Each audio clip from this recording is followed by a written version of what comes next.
Bonjour, je viens aujourd'hui vous parler des antivitamines K. Alors les antivitamines K sont des médicaments très largement prescrits en France.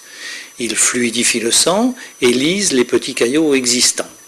Plus de 1% de la population française est sous traitement antivitamine K.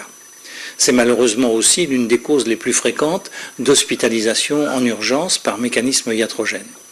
Les antivitamines K sont soit des dérivés de la coumarine, soit des dérivés de l'indanédione. Alors, on distingue les antivitamines K d'action lente et durable, qui ont une durée d'action de 3 à 5 jours, et les antivitamines K qui ont une durée d'action intermédiaire, 2 à 3 jours, et puis les antivitamines K qui ont une action brève, 1 à 2 jours. Le mode d'action des antivitamines K.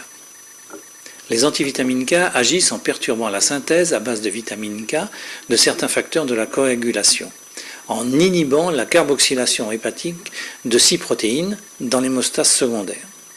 Les antivitamines K sont métabolisés par le foie et sont sensibles à de très nombreuses interactions pharmacocinétiques. L'effet coagulant est mesuré par un test sanguin, l'INR, qui mesure le taux de prothrombine comparé à la normale. Indications des antivitamines K. Alors les antivitamines K ont de nombreuses indications. Les thromboses veineuses ou phlébites, dont les conséquences peuvent mener à l'embolie pulmonaire, la fibrillation auriculaire, dont la conséquence peut être l'AVC, et les valvulopathies. Alors, les antivitamines K se prennent de quelques semaines à quelques mois ou à vie, selon la pathologie. Les effets secondaires des antivitamines K. Alors, les antivitamines K ont de nombreux effets secondaires.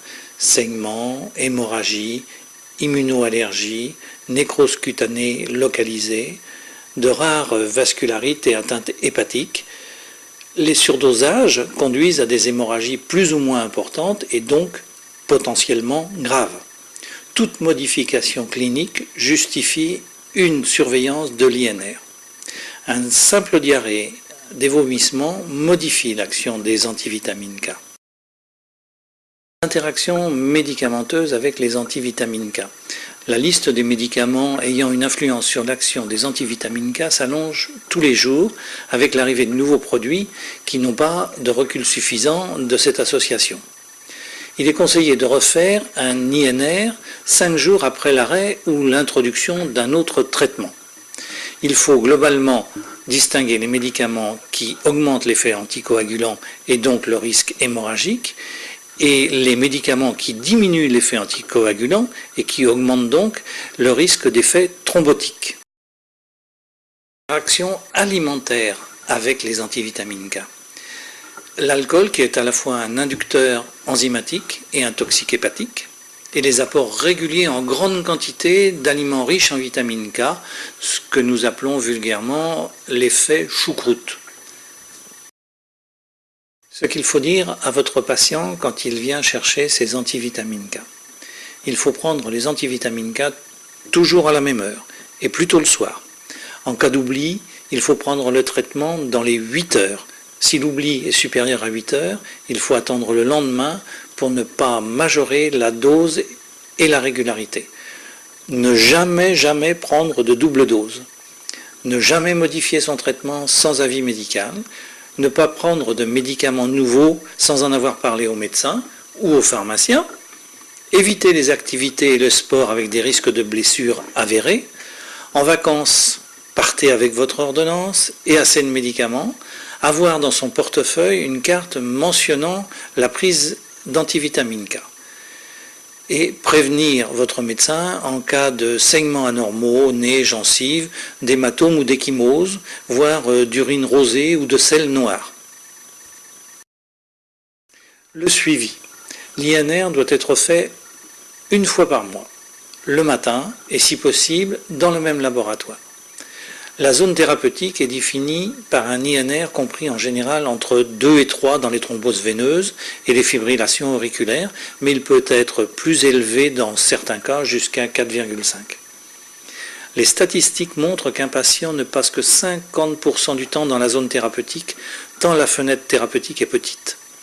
Si l'INR est inférieur à 2, il y a un risque de formation de caillots. Si l'INR est supérieur à 3, il y a des risques de saignement pouvant aller jusqu'à l'hémorragie.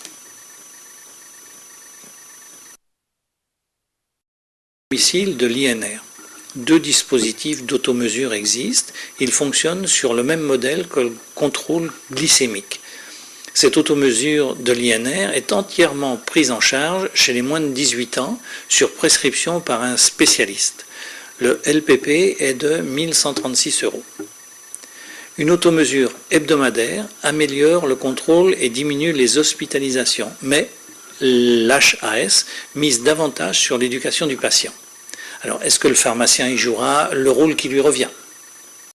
L'antivitamine K est peut-être menacée avec les anticoagulants oraux de nouvelle génération qui sont sans suivi biologique, il n'y a plus d'INR, sans influence des repas, avec une large marge thérapeutique, une bonne tolérance, sans adaptation des doses en cas d'insuffisance rénale modérée, mais avec un coût de traitement journalier très élevé.